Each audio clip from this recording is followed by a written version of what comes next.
Hey guys, thank you so much for tuning to my channel. Firstly, it's my first video, so I'm really excited for it. And what we're making today is a beautiful focaccia bread. It's a really easy recipe and anybody can make it at home. And let's start without wasting time.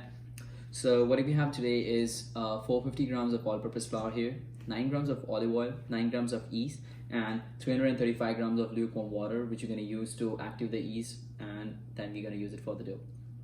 And I also have 9 grams of salt already mixed inside the dough. So yeah, let's get going. So first thing I'm going to do is mix my yeast into the lukewarm water, and along with that, my yeast is fresh and new, so I know it's gonna be working for sure. But if you have old yeast at home and if you're not sure if it's gonna work or not, so you can try this. You can add like a tablespoon of flour to the mix of yeast and water and kind of mix it in, and you'll get to know in 10 minutes the bubbles gonna start rising up to the top, and you'll know that if your yeast is working or not. Bubbles are back on the top of the surface, so I'm definitely sure that my yeast is working, and I'm gonna move on to what we're gonna do now is mix our yeast slurry into the dough and start mixing it with the spatula.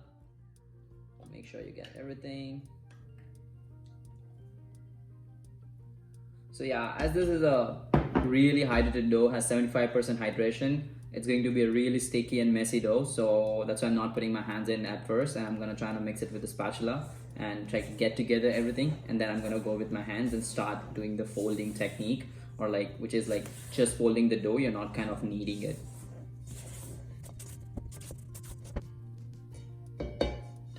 This is the point where I'm gonna start using my hands now and put the spatula aside and trying to get the whole dough together, and we're gonna finish it off with the olive oil, fold a little bit again, and then we're gonna let it rest.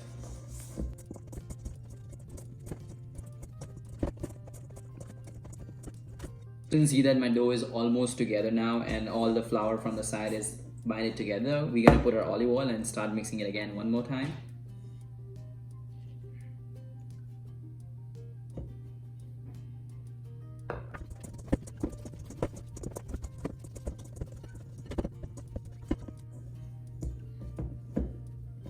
So this is what you're looking for. It's like a nice and sticky dough, but it's all binded together. And now we're gonna let it rest for 30 minutes, and then we're gonna start folding it again.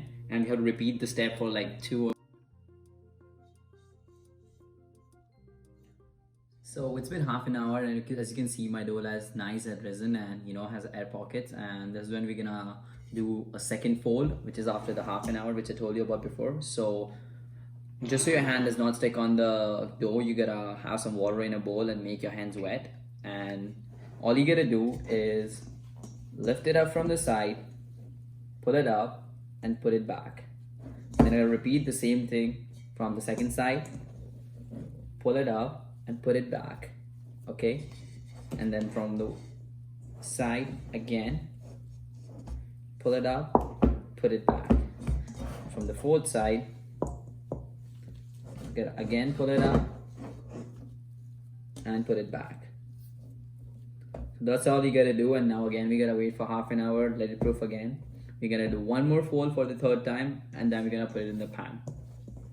You grease the pan really nicely with like a good amount of olive oil. Like, don't be cheap at all, because if you won't do it, there's a good chance of your bread getting stuck on the bottom, and you don't want that. So yeah, and also it's like if you cook a focaccia with a good amount of olive oil, firstly it's gonna absorb all of it, and it will taste really good. And yeah, you also don't want your bread to get stuck on the bottom. So put a really good amount of olive oil in the pan. You can see that it's nicely oiled, and it might look a lot, but after it's baked and it's done, yeah, it's surely lean one.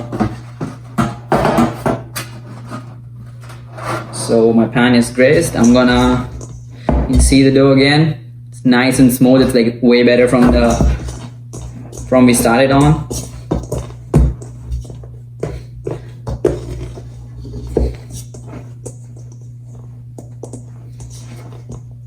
All you gotta do is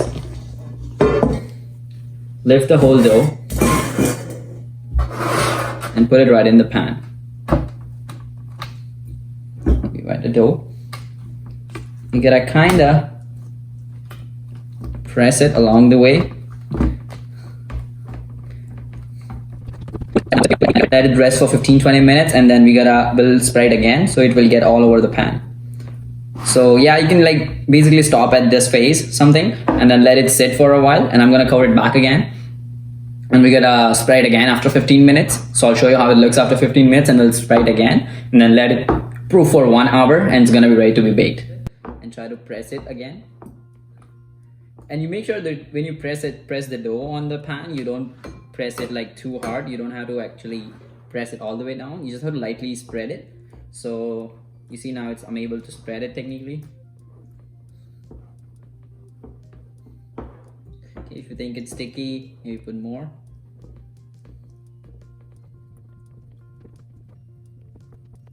This is it. It's almost all spread to the pan, and after it proofs, it will get all over to the edges. So now we're gonna turn on the oven light and keep a wet rag on it, or a wet cloth, whatever you say, and we're gonna let it proof for 1 hour, and then we're gonna make the dimples on top of it, and we can bake it. And that's pretty much it. So yeah, I'll see you in 1 hour. So guys, we're on the final step of the baking process. This is the last time we're gonna make dimples, and what I've done is I've made a mix of 20 grams of oil and 20 grams of water. And before putting the water in, I heated up the oil and put my dehydrated rosemary in, because I couldn't get the fresh rosemary for some reason. So I'm using the dehydrated one. So just to get more flavor, I simmer it with the oil a little bit, and then I put the water in, and that the thing is gonna go on top of the bread when we proof it for the last time before baking it. So the olive oil is always good on top. It gives us extra flavors, and the water is because it will create kind of a moisture while we're baking it, so it will help the bread to cook nicely and moistly. So yeah, all you gotta do is, like, for the final step, you gotta wet your hand, and again you gotta create just like a dimples inside, and don't go all the way. You can see how beautiful bubbles they have got on top of it because of nice proofing. So all you gotta do is, yeah, wet your hands a little bit, don't go all the way through, just press it, sort of.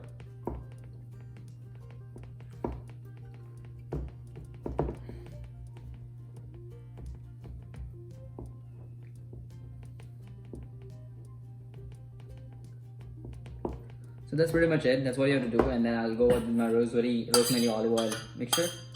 You can top it up with anything you want: tomatoes, cheese, tomato sauce, dehydrated tomatoes, anything you want you can do with it. Lots of things. How you're gonna flavor it? But I'm just gonna go classic today.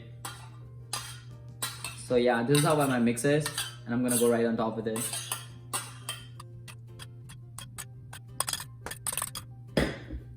So this is it finally. This is beautiful bubbles and everything you can see of the bread proof over the time we did it. And we're gonna put it for half an hour, 45 minutes more, and we'll be able to bake. So as you can see, the bread has proofed nicely and it's ready to be baked, but I'm just gonna finish it with some sea salt on top, and you can use any finishing salt on top. It brings really nice flavor on it. So just gonna crack some nice salt on it. I'm gonna bake it at 450 degrees for 25 minutes, and depends, sometimes you don't get color on your home ovens, so you can put it on the top rack and keep it for a couple minutes to get a nice color, but usually this should work. And so I just took it out of the oven. The crust looks amazing as I wanted it, and it exactly took 25 minutes, and last couple of minutes I had to put it up on the top shelf for 2 minutes so I can get a nice color on the top one, because I think the color was not enough. So yeah, like, definitely you want to wait 10 minutes at least to take it out of the mold, and then let it rest for 5 more minutes and let it